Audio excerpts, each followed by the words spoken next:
noches. Está de más decir que el Señor los bendiga porque estamos todos más que bendecidos en esta hermosa reunión que compartimos y en el que celebramos la resurrección de nuestro Señor Jesús. Vamos a hablar, por supuesto, de la resurrección del Señor Jesús, pero sobre todas las cosas, en esta noche vamos a hablar de la importancia de su muerte y de cómo su muerte, gracias, eso porque me has hecho cantar mucho.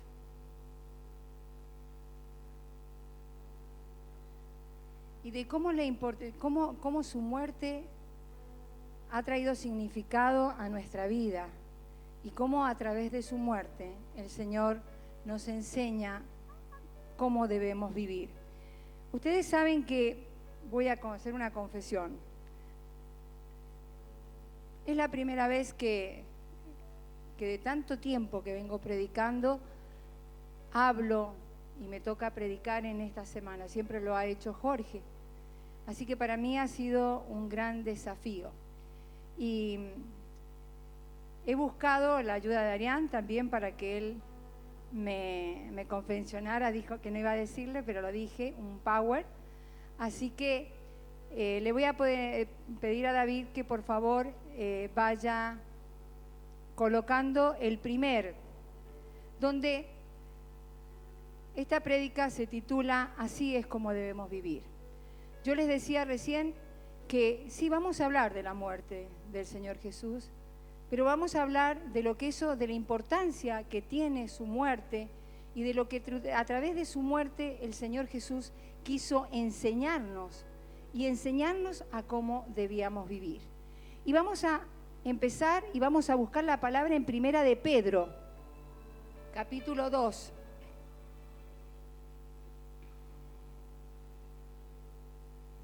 Voy a fijarme si está. A ver. Bien. Miren qué bonito lo que me ha hecho Arián.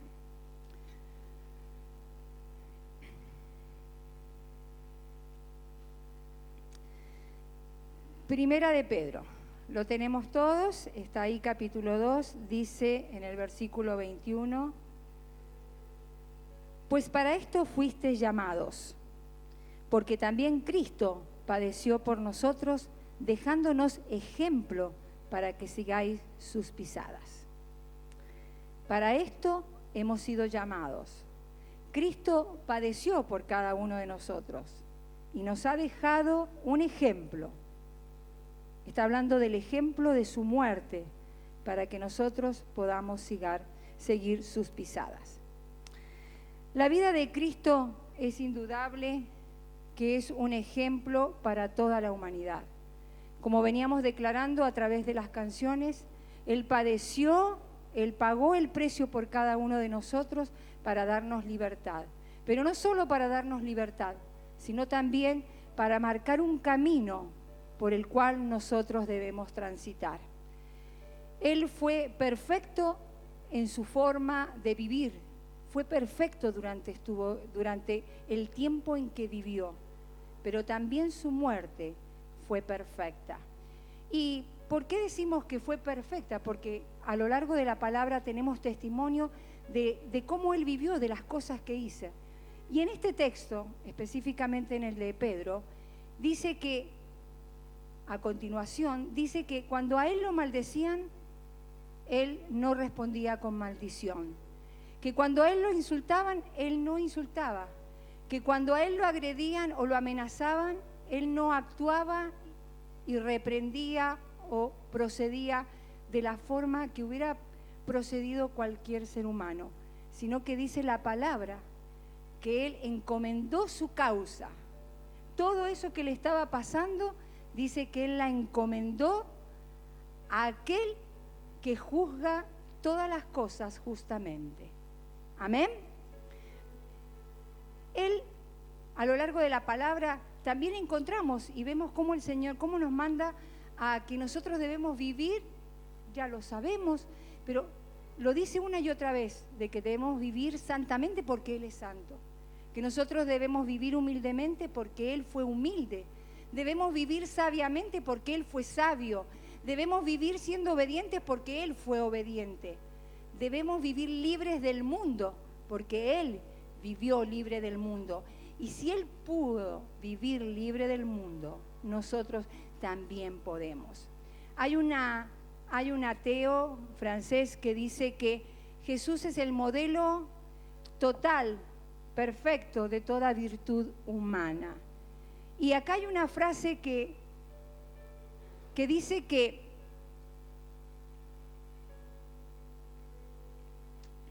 anterior, no está, no importa, la leo yo.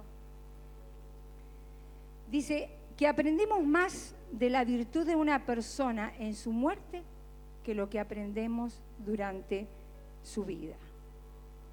¿Qué significa esto?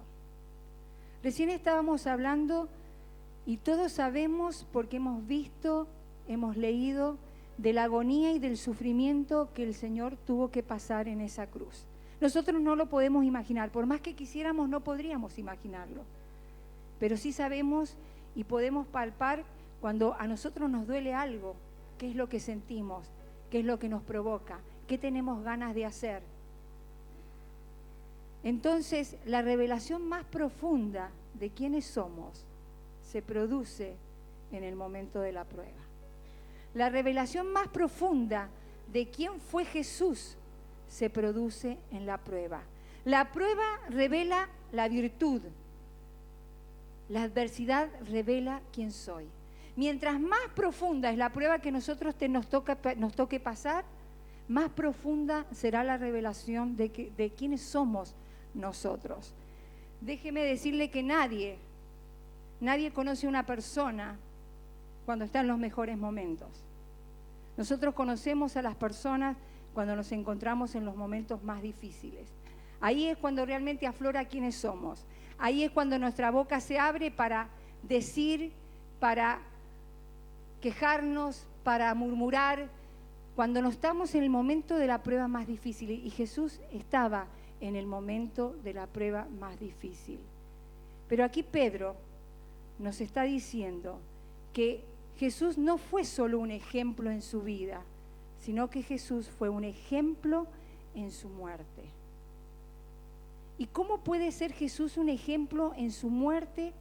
¿Y cómo Jesús en su muerte puede enseñarnos a cómo nosotros podemos vivir si realmente Él estaba en una cruz y no podía hacer absolutamente nada?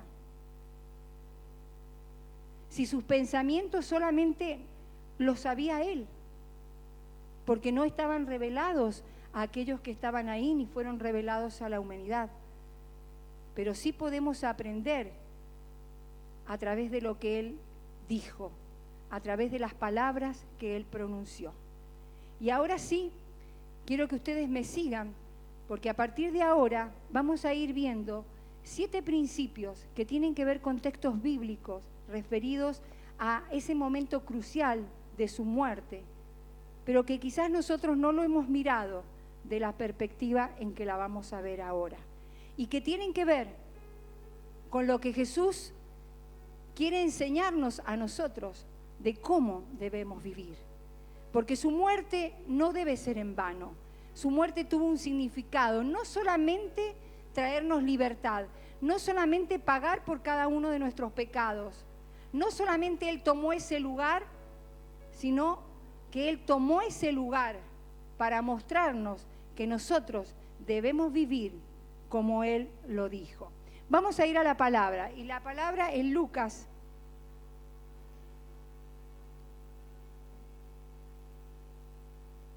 23-24. Después no la cierren, sino pónganle algo para que quede, porque vamos a ir y volver. Dice en Lucas 23-34. Padre, perdónalos, porque no saben lo que hacen. Y al decir esto Jesús, ¿quién no sabe que el Señor Jesús dijo desde la cruz, Padre, perdónalos porque no saben lo que hacen? Pero es a través de estas palabras que Jesús reveló su virtud. Es a través de estas palabras que podemos ver el corazón perdonador de Jesús. En ese momento estaba rodeado de una multitud y estaba aquel por quien el mundo había sido hecho. Y como dice la palabra, Él vino al mundo, habitó el mundo y el mundo no lo conoció. Y nadie vio belleza alguna en Él, ni algo deseable en Él. El hombre estaba cegado por el pecado. Y si hacemos un recorrido rápido, desde su nacimiento Jesús no tenía lugar en la posada. Herodes trató de matarlo. Sus enemigos lo persiguieron haciendo de su vida un camino hostil. Un camino lleno de aflicciones. Él entregó su vida para ser ejecutado, fue y recibió un juicio falso con acusaciones falsas, y el juez, aquel que sabía que no había pecado alguno en él, se entregó para que, o mejor dicho, se dejó influenciar para que toda esa multitud por la cual Jesús había venido a morir, que lo odiaba, fuera complacida. No hay obra ordinaria, déjeme decirle, y hablo de obra ordinaria como una obra de poca importancia, porque la obra que el Señor Jesús hizo en la cruz es importante. Marcó un antes y un después en la historia de la humanidad, y marcó un antes y un después en la vida de aquellos que lo hemos recibido como nuestro Salvador. Amén. Dice, no hay obra que pueda satisfacer a la tierra y al infierno. Y sus enemigos así lo entregan. Y Jesús, como todos sabemos, llega a la muerte de cruz, a la muerte más vergonzosa, en una agonía. Yo, por más que quisiera imaginarme, no podría poder describir con palabras lo que el Señor Jesús tiene que haber sentido. ¿Cuál fue la respuesta de Jesús ante esto? Él podría haber clamado y podría haber dicho, Padre, hacete cargo. Maldice a aquellos que quieren tomar mi vida. Pero sin embargo, no fue así. Él hace una oración y detrás de esa oración hay un entendimiento. Escúcheme bien. Detrás de esa oración hay un entendimiento muy profundo, muy certero de la condición miserable del hombre. Por eso es que Él expresa y lo dice de esta forma: Padre, perdónalos, y dice, porque no saben lo que hacen. Amén. Sus palabras estaban, y esa oración perdonadora estaba dirigida a algo que nosotros quizás no podíamos ver, pero que el Señor Jesús sí podía ver: la necesidad del ser humano de recibir perdón. Es una necesidad del hombre de poder recibir perdón. ¿Saben por qué? Porque sin el perdón, nosotros no hubiéramos podido experimentar lo que es la comunión con Dios. Sin el perdón, nosotros no podríamos experimentar el cielo. Sin el perdón, nosotros no podríamos sentir en nuestro corazón esperanza. Sin el perdón, nosotros no podríamos evitar el infierno. Esta era una realidad, y Jesús conocía el corazón del hombre. Jesús conocía que había iniquidad. Jesús conoce nuestro corazón. Sabe que nuestra condición es de pecado. Jesús lo conocía. Y ellos estaban crucificando y estaban matando al Creador de todas las cosas. Y Jesús lo entendía, porque Él podía ver más allá de lo que el hombre podía ver. Él podía ver la gran necesidad del hombre de ser perdonado. Por eso su oración perdonadora, esa oración que dice, Padre, perdónalos, porque no saben lo que hacen, es tan profunda, que nos lleva a nosotros a tener que aprender de esto que el Señor Jesús dijo algo. Nosotros tenemos que aprender a perdonar. La primera lección, nosotros tenemos que aprender a perdonar a aquellos que atentan contra nosotros. Debemos aprender a perdonar a aquellos que nos ofenden. Debemos aprender a perdonar a aquellos que permanentemente o de una forma u otra nos agreden. Y debemos estar más preocupados como lo dice acá el Señor Jesús, no saben lo que hacen. Padre, perdónalos porque no saben lo que hacen. Y están más preocupados por la necesidad de que ellos sean perdonados. Imagínese usted. ¡Wow! Hay que tener una convicción muy profunda y una revelación muy profunda de esto. Primer principio, debemos perdonar a aquellos que nos ofenden y estar preocupados para que ellos sean perdonados. Debemos estar preocupados y debemos vivir de tal manera que no solo perdonemos y busquemos nuestra venganza y busquemos nuestro lugar, nuestro yo tengo la razón, y pensar en que esas personas que están haciéndome daño necesitan el perdón de Dios. Segundo principio, Lucas 23:43.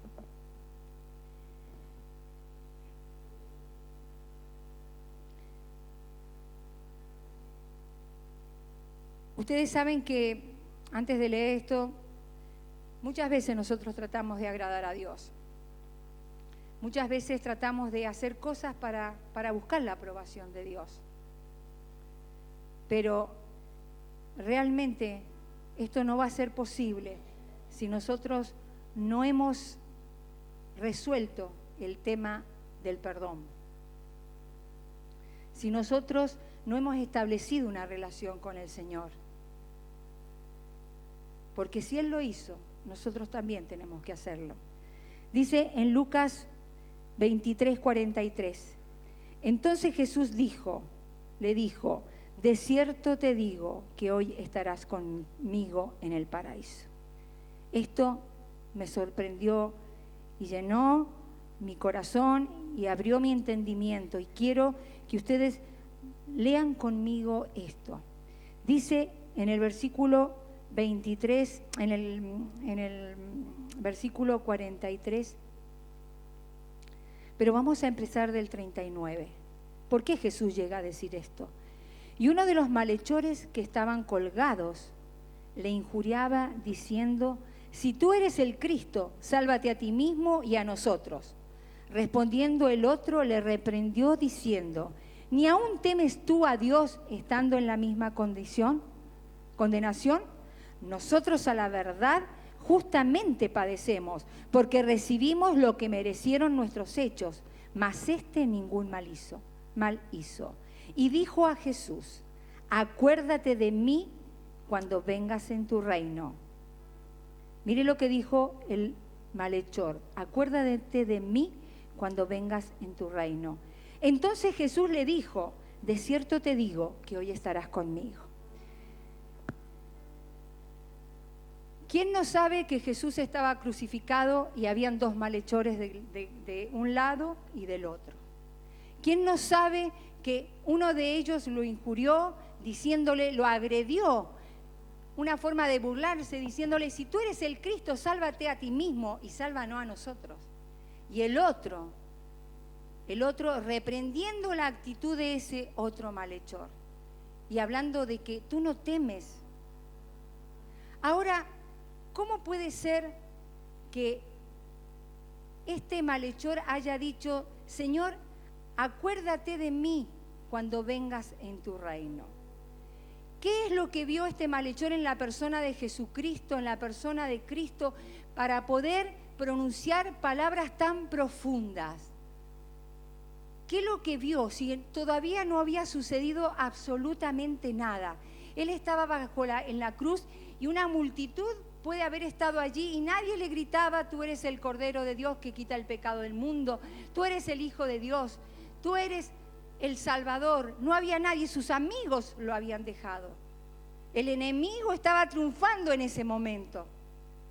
Y el malhechor tiene esta revelación y dice, cuando tú vengas, acuérdate de mí cuando vengas en tu reino. ¿Qué le estaba diciendo el malhechor? Acuérdate de mí. Él estaba implorando por perdón. Él no solo estaba reconociendo que él no tenía pecado, que él no merecía estar en ese lugar, sino que estaba reconociendo que él iba a resucitar escúchenme, cuando vengas, acuérdate de mí cuando vengas en tu reino. Él estaba reconociendo que Jesús iba a resucitar. Él estaba reconociendo que Él iba a venir por segunda vez cuando venga tu reino. ¿Cómo pudo este malhechor reconocer esto si nada sobrenatural había sucedido hasta ese momento? Mucho más abajo, el centurión dice, verdaderamente este era justo, verdaderamente este era el Hijo de Dios. Pero hasta ese momento no había sucedido nada sobrenatural. Las tumbas no se habían abierto. Mucho después dice que el cielo se oscureció, el sol se escondió y el velo del templo se rasgó. Pero hasta ese momento el malhechor no tenía nada que le diera indicio de que este verdaderamente era el Hijo de Dios. Él estaba implorando por su perdón. Él estaba reconociendo que Cristo era el único que podía salvarlo. Él estaba reconociendo, porque si no, no hubiera dicho, acuérdate de mí cuando vengas, venga tu reino, cuando vengas en tu reino. Él entabló un diálogo con el Señor Jesús. Y el Señor Jesús le respondió, de cierto te digo, que hoy estarás conmigo en el paraíso.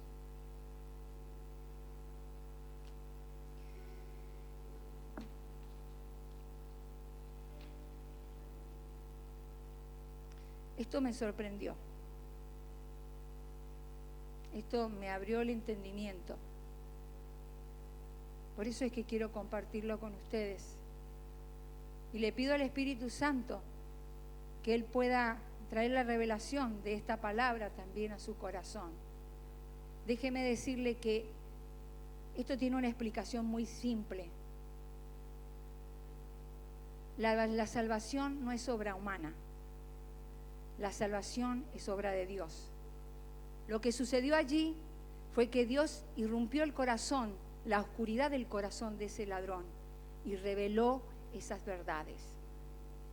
Muchos pueden decir que por decisiones inteligentes del hombre, porque un predicador habla y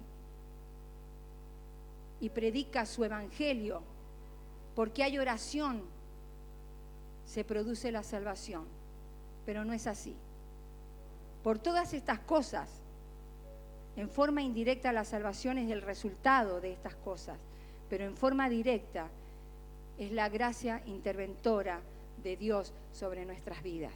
Es Dios trayendo y convenciéndonos de pecado. Es Dios tocando nuestro corazón. Es Dios trayendo entendimiento sobre quién es Él y sobre quiénes somos nosotros, sobre nuestra condición y lo que Él puede hacer en nuestras vidas. Por eso su muerte no es simplemente su muerte, es todo lo que Él en su vida y en su muerte nos quiere enseñar. ¿Cuál es el principio acá?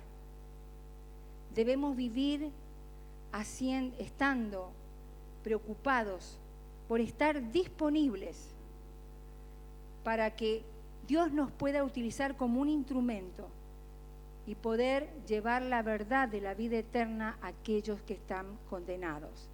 Debemos vivir preocupados por el alma de aquellos que no conocen la verdad. Debemos predicar esta verdad que nosotros conocemos. El Señor debe utilizarnos para irrumpir el corazón de aquellos que están cegados, de aquellos que no entienden, de aquellos que no comprenden, que el único camino y la única posibilidad de vivir una vida completa y plena es a través del Señor Jesús. Amén. Tercer principio, Juan 19, 26, 27.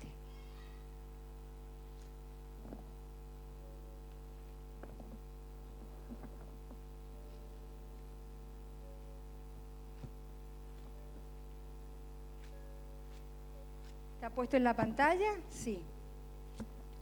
Juan 19, después vamos a leerlo del 25. Pero dijo, cuando vio Jesús a su madre y al discípulo a quien él amaba, que estaban presentes, dijo a su madre, mujer, he aquí tu hijo. Después dijo a su discípulo, he aquí tu madre. Y desde aquella hora el discípulo la recibió en su casa. Pero voy a leer a partir del versículo 25. Estaban junto a la cruz de Jesús su madre y la hermana de su madre, María, mujer de Cleofás, y María Magdalena. Y viene después el texto que nosotros hemos mencionado. Esta escena donde el Señor Jesús está frente a su madre y frente a 5 personas que son diferentes de la multitud, nos habla de un amor abnegado, de un amor sacrificial, de un amor que va más allá de lo que siente, porque en ese momento Jesús, vuelvo a decir, estaba sufriendo la peor agonía de su vida, espiritualmente y físicamente, pero sin embargo, él tuvo la expresión de amor hacia, en este caso, hacia su madre. ¿Quién estaba? Dice, 5 personas: Juan, su discípulo amado; María, su madre, la que estaba sufriendo, la que estaba viendo cómo su hijo, y yo me pongo en el corazón de madre para poder entender esta escena, lo que uno siente por un hijo, lo que uno vive, qué es lo que no haría uno por un hijo. Y María estaba frente a la cruz viendo a Jesús morir, viendo a Jesús sufrir. Estaba viendo el cumplimiento de la profecía que recibió 30 años atrás por parte de Simeón, que su corazón sería traspasado por su hijo. Estaba sufriendo en silencio. Estaba ahí. También dice que estaba su hermana, la hermana de María, Salomé, que estaba María de Cleofás, que estaba María Magdalena, su amiga, de quien Jesús había expulsado demonios. Y aquí qué casualidad, ¿no? O qué apropiado sería decir que María significa amargura. Ahí estaban las Marías. ¿Por qué Jesús no la llamó madre? ¿Por qué Jesús no se refirió a su madre como madre? Porque desde el momento en que Jesús comenzó el ministerio, ya en las bodas de Caná, Jesús se refirió a su madre como la mujer, ¿qué tienes tú conmigo? Ya María no podía estar frente a esa cruz como madre. María estaba como mujer, porque María estaba mirando a su Salvador. Ya no era madre, era mujer.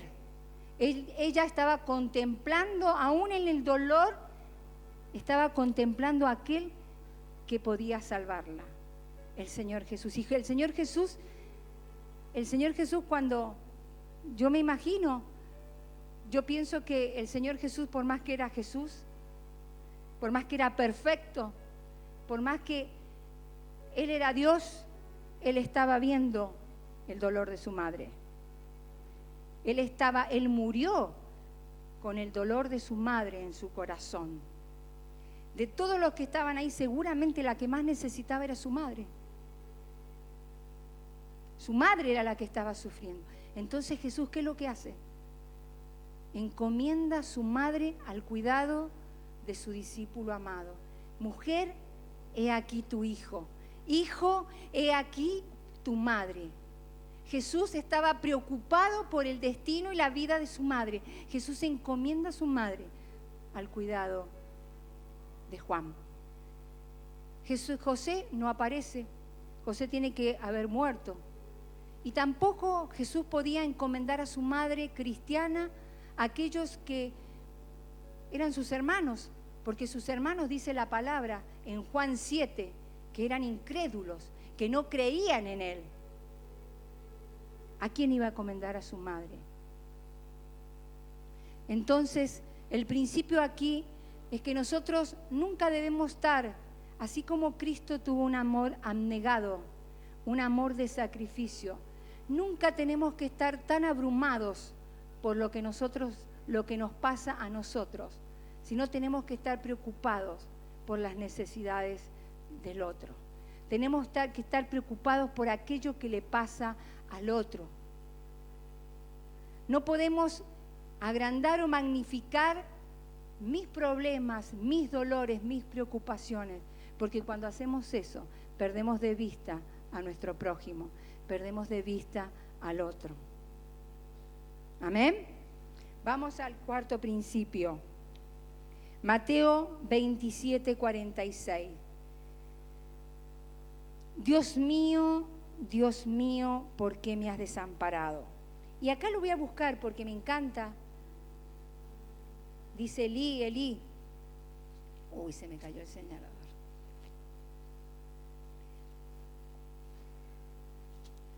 Mateo 27. Vamos bien.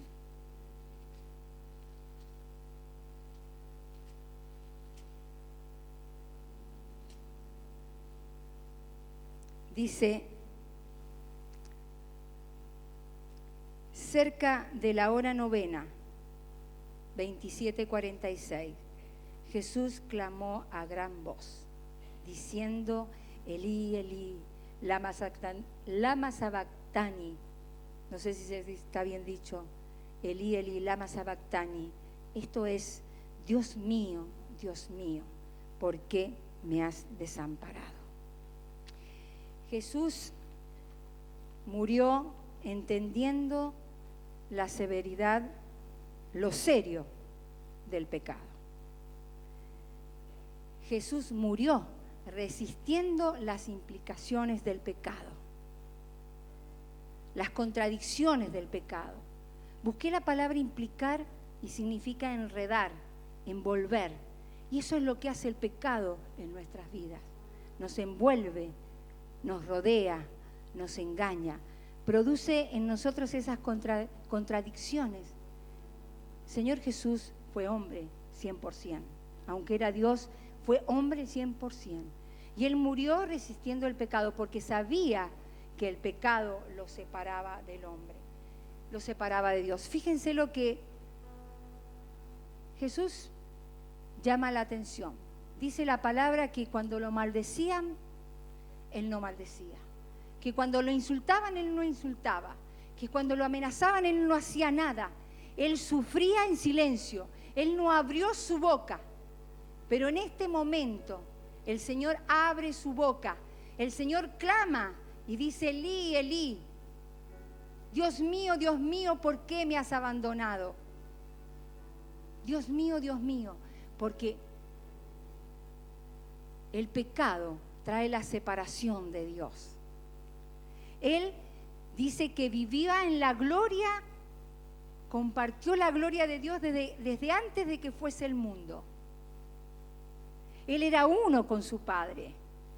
Él tenía una comunicación perfecta con su Padre. Pero ahora, el pecado lo estaba separando de su Padre. Y Él clamó. En esa soledad, en ese sufrimiento, en esa agonía que Él estaba teniendo. Él clamó a su Padre y pronunció estas palabras. Qué gran y qué notorio que es esto. Cuando estaba teniendo un dolor físico, cuando estaban haciendo todo lo que hicieron con su cuerpo, Él se quedó callado. Pero en este momento el Señor Jesús habló y clamó. Y esto es para que nosotros tengamos en cuenta que el pecado es algo gravísimo delante de la presencia de Dios. Que el pecado trae un abismo en mi relación con Dios. Que no hay ninguna circunstancia, ningún problema, ninguna lucha que vos puedas tener que se puede comparar o que, a ver cómo lo digo, que se puede comparar con lo que te va a ocasionar el pecado en tu vida. Debemos aprender a vivir el otro principio, entendiendo lo serio del pecado en nuestra vida y si el poder que tiene sobre nuestras vidas de separarnos de Dios. Amén. Quinto principio. Juan 19, 28. Ya termino, pero vale la pena escuchar,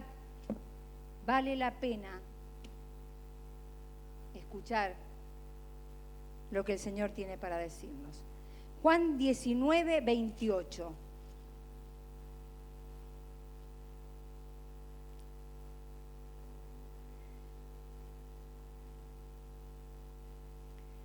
Fíjense que acá es la continuación del momento en que él está y encomienda a su madre a Juan. Y dice, después de esto, sabiendo Jesús que ya todo estaba consumado, dijo para que la escritura se cumpliese, tengo sed. Y allí había una vasija llena de vinagre, dice que empaparon en vinagre la esponja y poniéndola en un hisopo se la acercaron a la boca. ¡Wow! Consumado es, dijo. Dijo, consumado, dijo, para que la escritura se cumpliese, tengo sed. Esto no es una declaración espiritual. No tiene que ver con algo espiritual. No tiene que ver con tener sed de Dios. Esto tiene que ver con una manifestación de la humanidad de Jesús. Jesús necesitaba que le acercaran algo para beber. Jesús humanamente tenía sed. Y como Jesús fue hombre, siempre tuvo necesidades como hombre. Él tuvo sueño, él tuvo tristeza, él sintió todas las emociones de la vida humana que usted se puede imaginar. Él tuvo hambre, tuvo cansancio, tuvo tristeza, tuvo todo lo que nos pasa a nosotros y necesitó de alguien que le acercase algo para beber. Y el principio que nos muestra aquí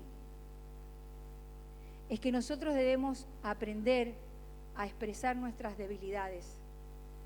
Debemos aprender a expresar nuestras debilidades. Debemos aprender a vivir en formas dependientes. Nosotros no somos los súper, nosotros somos débiles y porque somos débiles necesitamos de que otros nos ayuden. Amén. ¿Y saben qué? En este aprender a admitir que soy débil, en este admitir de que necesito de que otros me ayuden, no solamente entiendo, sino que puedo vivir verdaderamente la importancia de lo que es la comunión, de lo que hemos sido llamados a ser un cuerpo en Cristo. Sexto principio, Juan 19:30.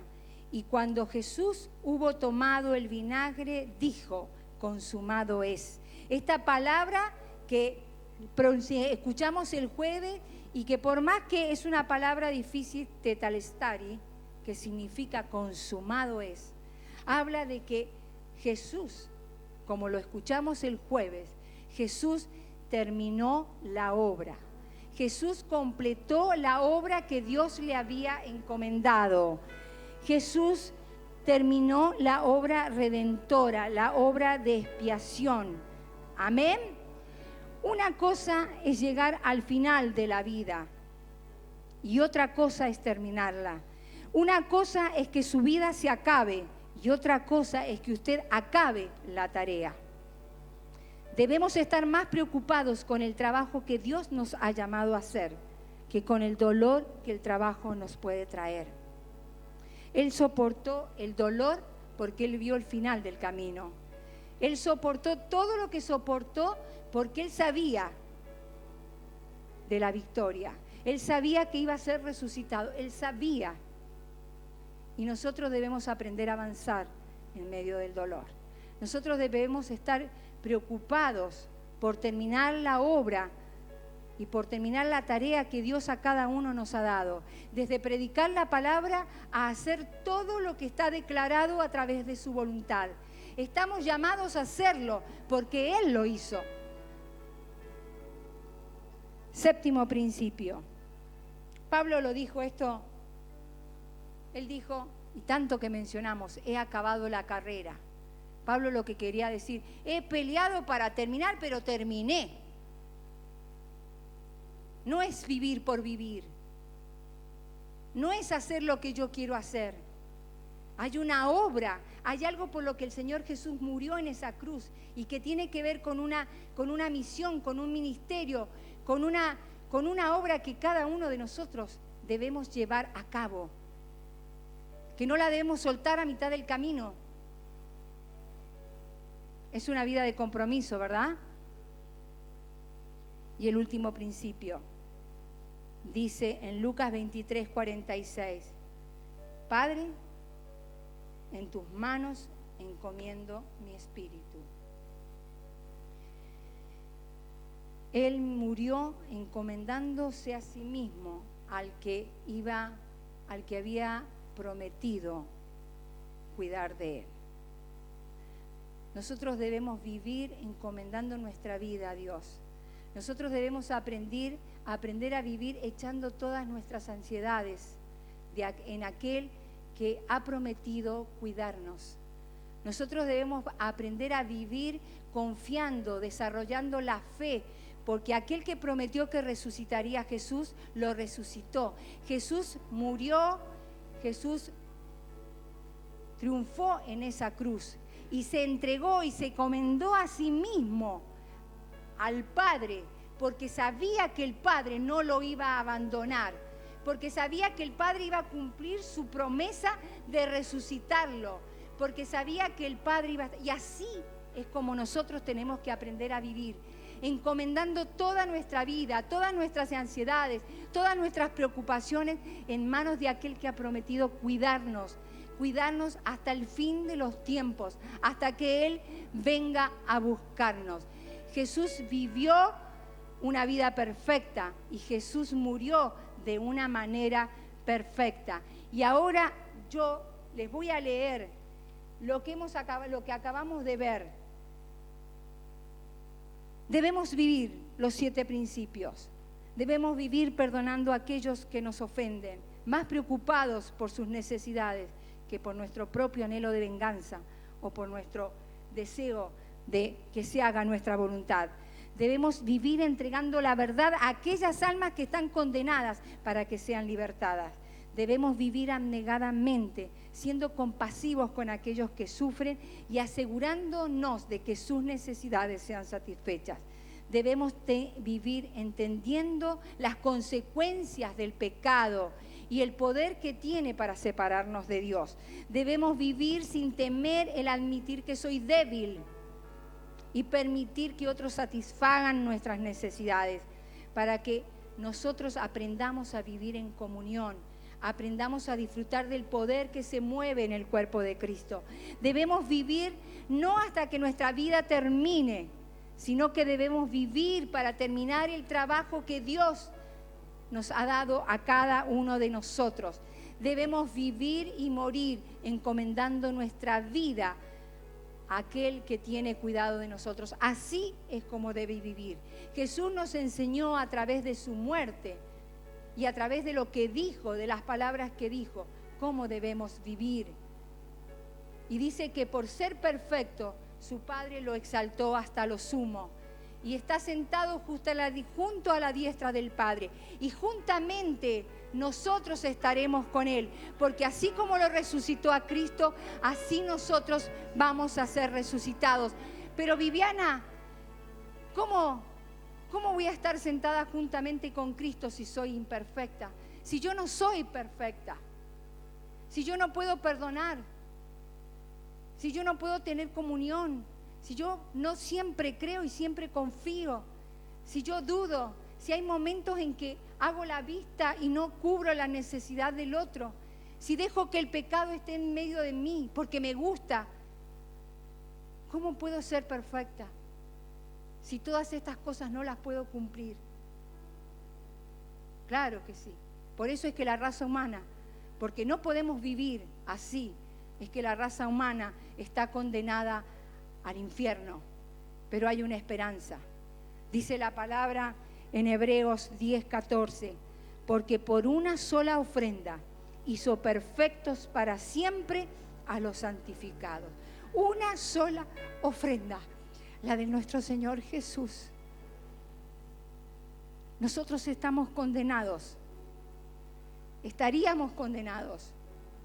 Nosotros no podríamos alcanzar la resurrección por nosotros mismos, pero Dios le plació entregar a su Hijo, porque es a través de su Hijo, es a través de Cristo que nosotros somos cubiertos de su perfección. Es a través de Cristo que no todas nuestras imperfecciones son escondidas. Es a través de Cristo que somos vestidos de su justicia, que somos cubiertos con perfección. Y el Padre nos mira a través de Cristo. El Padre no mira a quienes somos, el Padre mira y nos mira a través del sacrificio de Cristo. Esto es el Evangelio. Esta es la verdad por la cual Jesús murió. Esta es aquella verdad que nos hace libres. Esta es esa verdad.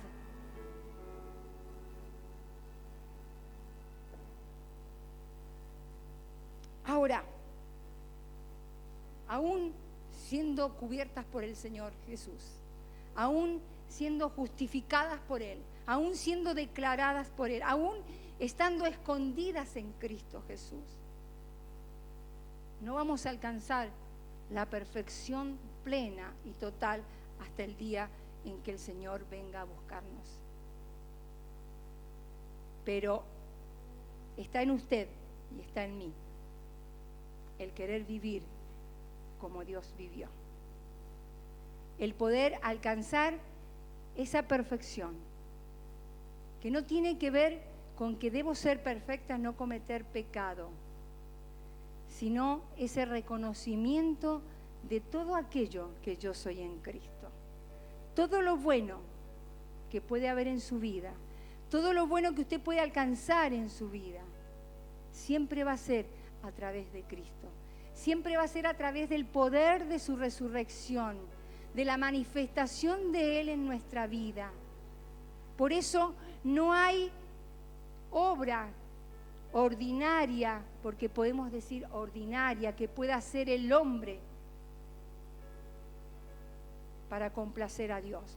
Solo complacemos y podemos acercarnos a Dios a través de Cristo. Dios nos colocó en Cristo. Él nos colocó en Cristo. Y algún día seremos resucitadas.